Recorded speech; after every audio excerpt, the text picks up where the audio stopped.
Sir ನಾನು ಅವ್ರ behalf ಮಾತಾಡೋಕ್ಕೆ ಆಗಲ್ಲ, ಯಾಕಂದ್ರೆ ಅವರು ಏನ್ ಸ್ಟೇಟ್ಮೆಂಟ್ ಕೇಳಿದ್ದಾರೆ ಅದಕ್ಕೆ ಅದೊಂದು ಸ್ಟೇಟ್ಮೆಂಟ್ ನಾನು ಕೇಳಿಲ್ಲ. ಪ್ಲಸ್ ಇನ್ನೊಬ್ರ ಬಗ್ಗೆ ಅವ್ರು ಹಂಗೆ ಹೇಳ್ಬಾರ್ದಿತ್ತು ಹೇಳ್ಬೇಕಿತ್ತು ಅನ್ನೋದಕ್ಕೆ ಆ ಅರ್ಹತೆ ನನಗಿಲ್ಲ ಸರ್. ನಾನು ನನ್ನ ಬಗ್ಗೆ ಮಾತಾಡ್ಬೋದು. ಸೊ ನನ್ನ ಬಗ್ಗೆ ಏನಾದ್ರು ಕ್ವೆಶನ್ ಇದ್ರೆ ಕನ್ನಡದಲ್ಲೇ ಹೆಸರು ಮಾಡಿ ಕನ್ನಡಕ್ಕೆ ಅವಮಾನ ಮಾಡ್ತಾರಲ್ಲ ಅಂತವ್ರಿಗೆ ಏನ್ ಹೇಳ್ತೀರಿ ನೀವು ಕನ್ನಡದ ನಟಿಯಾಗಿ?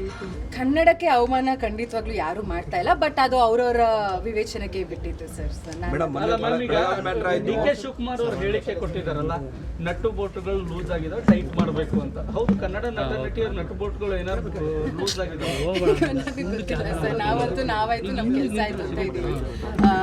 ಎಲ್ಲೋ ಒಂದು ಅದೇ ಅವ್ರಿಗೆ ಮನ್ಸಿಗೆ ಬೇಜಾರಾಗಿದೆ, ಅದಕ್ಕೆ ನಾನು ಅಥವಾ ಇಡೀ ಚಿತ್ರರಂಗದ ತಂಡ ನಾವು ಸಾರಿ ಕೇಳ್ತೀವಿ. ಅವತ್ತು ನಾವು ಪ್ರಾಬ್ಲಿ ಬರಕ್ ಆಗದೆ ಇದ್ದಿದ್ರಿಂದ, ಬಟ್ ನಟ್ಟು ಬೋಲ್ಟು ಟೈಟ್ ಇದ್ದು ಅದ್ ನನಗೆ ಆ ವಿಚಾರ ನಮ್ಗೆ ಯಾರು ಇನ್ವೈಟ್ ಮಾಡಿಲ್ಲ ಅಂತ ಹೇಳ್ತಾ ಇದ್ದಾರೆ. ನಿಮ್ಗೆ ಇನ್ವೈಟ್ ಮಾಡಿದ್ರ ಮಾಡಿಲ್ಲ? ನಾವು ಬಂದಿತ್ತು invite sir, but formally invite ಆಗಿರ್ಲಿಲ್ಲ. ಸೊ ಒಂದು ಇನ್ವಿಟೇಷನ್ ಮನೆಗೆ ಅಲ್ಲ, ಇಂಟರ್ನ್ಯಾಷನಲ್ ಫಿಲಂ ಫೆಸ್ಟಿವಲ್ ಆಗ್ತಾ ಇರೋದು ಬೆಂಗಳೂರಲ್ಲಿ ಒಂದು ಹೆಮ್ಮೆ ವಿಷಯ. ಅಂತದ್ರಲ್ಲಿ ಕನ್ನಡದ ನಟ ನಟಿಯರೇ ಭಾಗವಹಿಸಲ್ಲ ಅಂತಂದ್ರೆ ಮತ್ತೆ ಅವಮಾನ ಅಲ್ವಾ ಮ್ಯಾಮ್? ಇಲ್ಲ ಸರ್, ಐ ಥಿಂಕ್ ಈ ಬಾರಿ ಮಾತ್ರ ಇದು ಹಿಂಗಾಗಿದೆ. ಪ್ರತಿ ಬಾರಿ ಎಲ್ಲರೂ ಹೋಗಿದ್ದಾರೆ, ನಾನು ಹೋಗಿದ್ದೀನಿ. ಸೊ ಈ ಒಂದು ವರ್ಷ ಏನೋ ಎಲ್ಲೋ ಒಂದ್ ಕಡೆ ಮಿಸ್ ಆಗಿದೆ.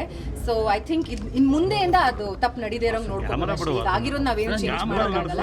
ಕ್ಷಮೆ ಕೇಳ್ತೀವಿ. ಇದು ಮುಂಚೆ ಏನೇನು ಭಾಗವಹಿಸ್ತೀವಿ. ಕನ್ನಡದ ನೀರಿನ ವಿಚಾರ ಬಂದ್ರೆ ಪಾತ್ರ ಏನಿರುತ್ತೆ? ಖಂಡಿತವಾಗ್ಲೂ ನಾವೆಲ್ಲೇ ಎಲ್ಲಿ ಕರೆದ್ರು ನಮ್ಮ ಕರ್ನಾಟಕಕ್ಕಾಗಿ, ನಮ್ಮ ಭಾಷೆ, ನಮ್ಮ ನೀರಿಗಾಗಿ ನಾವೆಲ್ಲಿ ಬಂದ್ರು ಎಲ್ಲಿ ಕರೆದ್ರು ಬರ್ತೀವಿ. ಇವತ್ತು ರಾಯಚೂರಿಗೆ ಬಂದಿದ್ರ, ರಾಯಚೂರು ಬಗ್ಗೆ ನಿಜವಾಗ್ಲೂ ನಾನು ಅದನ್ನೇ ಹೇಳ್ತಾ ಇರೋದು. ನಾನು ತುಂಬಾ ದಿವಸಗಳಿಂದ ಬರಬೇಕು ಅಂತ ಇದ್ದೆ. ಇಲ್ಲಿನ ಭಾಷೆ, ಇಲ್ಲಿನ ಜನ, ಇಲ್ಲಿ ಪ್ರೀತಿ ಬರೀ ನಾವು ಇಷ್ಟು ದಿವಸ ಆನ್ಲೈನಲ್ಲಿ ಮಾತ್ರ ಸಿಗ್ತಾ ಇತ್ತು, ಬನ್ನಿ ಬನ್ನಿ ಬನ್ನಿ ಅಂತ. ಸೊ ಖಂಡಿತವಾಗ್ಲೂ ಇದು ಮುಗಿಸಿದ ತಕ್ಷಣ ಇನ್ನೊಂದಷ್ಟು ಸಮಯ ಜನಗಳ ಜೊತೆ ಸ್ಪೆಂಡ್ ಮಾಡೋಣ ಅಂತ ಇದ್ದೀನಿ.